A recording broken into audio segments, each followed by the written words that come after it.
Hi friends, this is Sri from Talks AI. In this video, we'll go deeper into BPE tokenization, byte pair encoding based tokenization. In this video, we'll explain how modern LLMs actually tokenize text using tiny pure Python BPE tokenizer. So we'll build a small BPE tokenizer to see it's working. And we'll compare it with OpenAI's tick token. Want to level up your tech skills without the struggle? Mentor Expert gives you private sessions, expert insights, and real solutions fast. Book your personalized tech breakthrough now. Tokenization is foundational. Everything in embeddings, attention, and LLM inference starts here. The big question, why not just use characters, the ASCII codes? We already have ASCII, isn't it? Why can't we use it to load textual data into our models? The character level tokenization seems simple, but it produces extremely long sequences. Example, the word automation will have 10 tokens instead of 1 or 2 subwords. The problems include too many steps to process, harder to capture word level meaning. Models must learn patterns for every character combinations, and models will have the additional task of learning patterns for every character combination. Slow and computationally expensive. So the question is, how long would a 1,000-character sentence become in tokens if you use characters? 1,000 tokens. Expensive. Next question is, why can't we use full words? Using entire words as tokens looks intuitive, but vocabulary becomes millions of words. Typos or new words create new tokens. Storage of millions of embeddings is impossible. So when a new word comes in, if the model hasn't seen this exact word, it becomes an unknown token. And another thing, it is impossible to maintain vocabularies across languages, slang, different slangs, names, and typos. Why BPE? BPE is the Goldilocks zone. Not too small, that is characters. Not too big, that is words. Merges frequent patterns. Captures statistically meaningful chunks. Efficient and compact. Let's see how BPE works. Start with characters as tokens. So first, collect all the characters. Count all adjacent symbol pairs. Merge the most frequent pair into a new token. Repeat until vocabulary size target is reached. So we initially decide the optimal vocabulary size. That is what we will do in our tiny BPE experiments. So for example, T plus H will form a byte pair TH. So here, merges reflect language frequency patterns.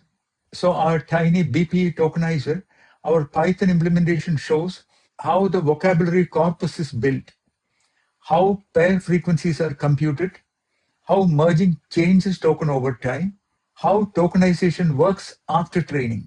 This is enough for understanding LLM tokenizers. So this is the training process. Build initial word corpus, convert each word to character list, count all symbol pairs, merge the most frequent pair, and rebuild the corpus. Stop at target vocabulary size. And we have /W within angle brackets to mark the end of word. And this is essential to prevent cross-word merges. We'll see that. To tokenize, we start with character list, apply learn merges in order. Final tokenization becomes subwords. Then finally, we'll compare it with OpenAI's tick token. And to summarize, characters too small, words too big. BPE is the ideal subword method. Works for all languages and new or rare words. And it is the foundation of GPT tokenization. Let's run the demo. So this class, we will use it in our demo.py. So this is the demo.py where we have defined the function. So we will do the experiments with these different vocabulary sizes, 30, 45, and 60. For each of the vocabulary size, we run the experiment. And the sample text is, the quick brown fox jumped over the lazy dog, space and full stop. The dog was not amused, space and full stop. That is our corpus. I have the run.sh, which creates the Python environment, and it runs our demo.py. Okay, so let's start from the top. Here is a step-by-step explanation of exactly what you're seeing in this output. We will go over every bit of this. First is the sample text. The quick brown fox jumped over the lazy dog, space and a full stop. Then the dog was not amused, space and full stop. That is our input corpus. This is the text you train the BPE on. This is also the text we will tokenize afterwards. Next is the target vocabulary size. In this experiment, our target vocabulary size is 30. We don't want our vocabulary size to go beyond 30. What is this initial vocab size 28? What does this mean? Before any merges, your vocabulary contains all unique characters seen in the input text corpus, plus the end of word symbol. So the example include T, H, E, Q, U, I, C, K, so and so, full stop, and /W, end of word marker. So we have 28 unique tokens. Clear sample text or the corpus has 28 distinct characters. That is letters plus punctuation plus end of word marker. But the target vocabulary size we want is 30. So BPE will try to merge until it reaches vocab size of 30 tokens. That means BPE can only perform 2 merges. Okay, so once it gets 2 new tokens, 28 plus 2, it will become 30 and it will terminate the learning process. So what is the first merge?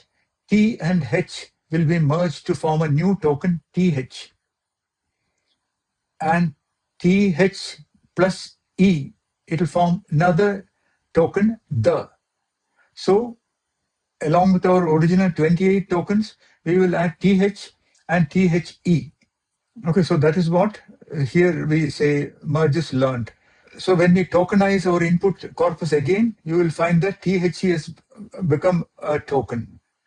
And then individual letters. And there is again one more THE here. See? So that is tokenizing back from our original text. And here we have a printout of our current vocabulary of tokens.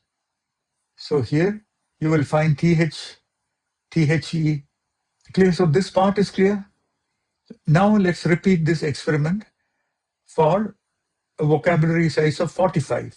Same input text corpus. So initial vocabulary size is 28. That is individual characters plus full stop and end of word. But we can have 17 more tokens since our vocabulary size is 45. So TH like before, TH plus E, another token, then THC plus end of word, another token, ED, another token. So like this, it has created 17 more tokens. So 28 plus 17, we have now a vocab size of 45.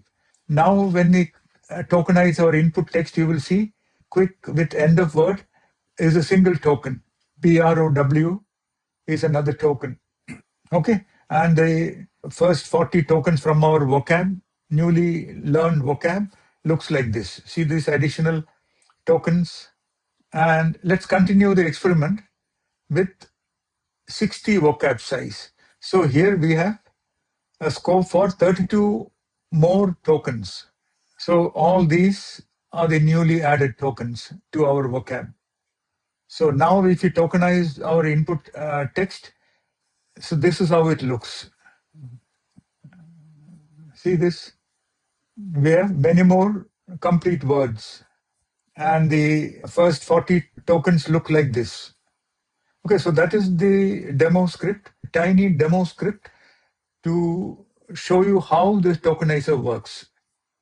Now what we will do is, we will run this script, tick tokenizer demo. So here we are using the same input text, but we already have the tokenizer from OpenAI. So that is what we will use.